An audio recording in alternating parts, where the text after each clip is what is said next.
लाठीचार्ज गरेको छ। ल हेर्नुहोस् यसरी भित्रबाट लुटपाट गरेर बाहिर निस्कँदै गरेकाहरूलाई हाटबटिनको सेक्युरिटी गार्डले लाठीले हानेको छ। बाहिरबाट ढुङ्गामुढा भित्र धेरै मानिस घुसेको अनुमान गर्न सकिन्छ।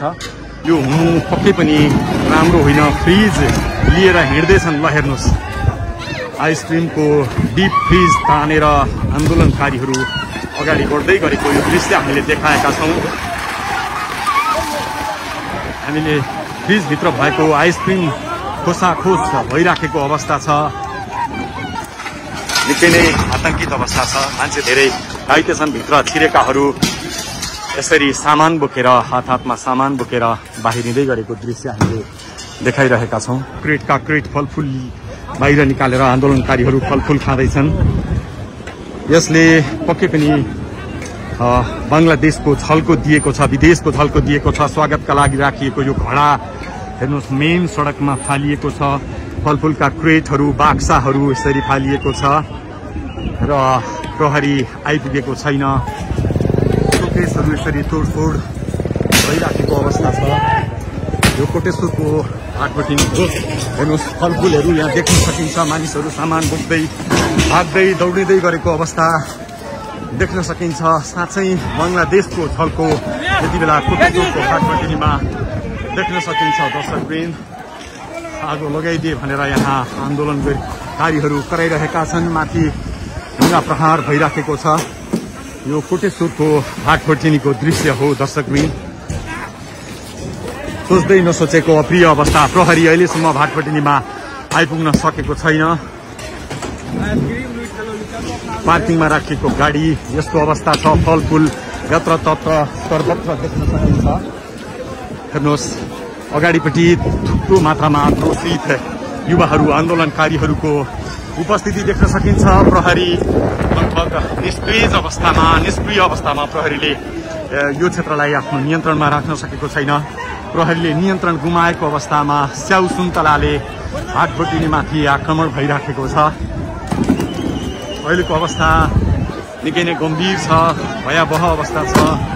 आश्चर्य लाग्यो दर्शकवृन्द, आश्चर्य लाग्दो दृश्य हामी तपाईलाई देखाइरहेका छौँ। कोटेश्वरको हाटबटिनीमा कोही बियर बोकेर निस्किएका छन्, कोही हुस्की बोकेर निस्किएका छन्, कोही फलफुल बोकेर निस्किएका छन्। अकल्पनीय दृश्य हामी देखिरहेका छौँ। ल हेर्नुहोस् रुसलान भुड्का बोकेर हिँडिरहेका छन्, फलफुल बोकेर हिँडिरहेका छन्। ओहो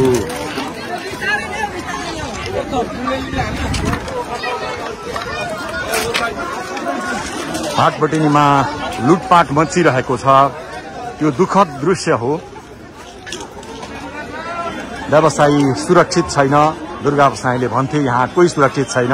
आज नेपालकै सबैभन्दा ठूलो प्रतिष्ठित व्यावसायिक घराना हो हाटबटिनी सुपर मार्केट। यो पनि लुटपाटको शिकार भएको छ, निशानामा परेको छ। मानिसहरू भागदौड गरिरहेका छन्। यसले निकै गम्भीर संकेत गरेको छ।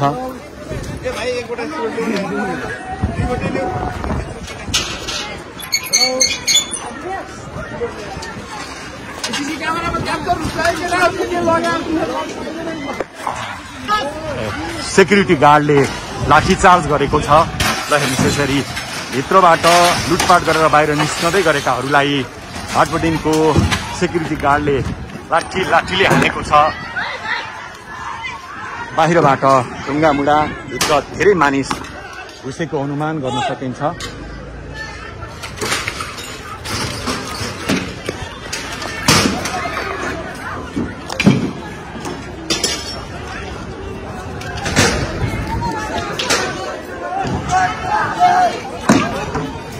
दर्शकवृन्द निकै नै अप्रिय अवस्था, डरलाग्दो अवस्था हाटबटिनी क्षेत्रमा देख्न सकिन्छ।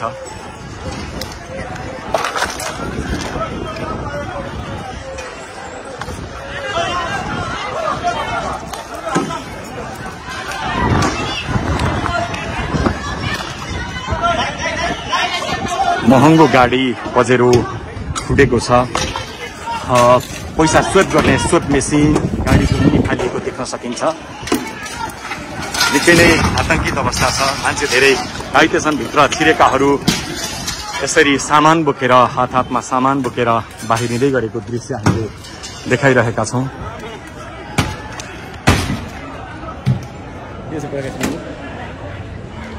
कोटेश्वरको भाटपटिनीमा यस्तो अप्रिय घटना हुन्छ कसैले अनुमान गरेका थिएनन्।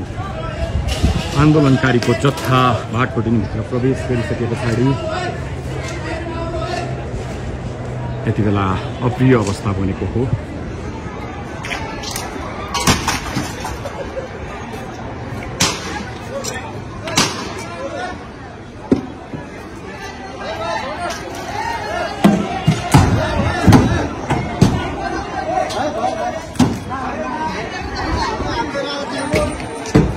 आन्दोलनकारीहरू अझ बढी सशक्त बन्दै भाटपटिनीभित्र प्रवेश गर्दैछन्।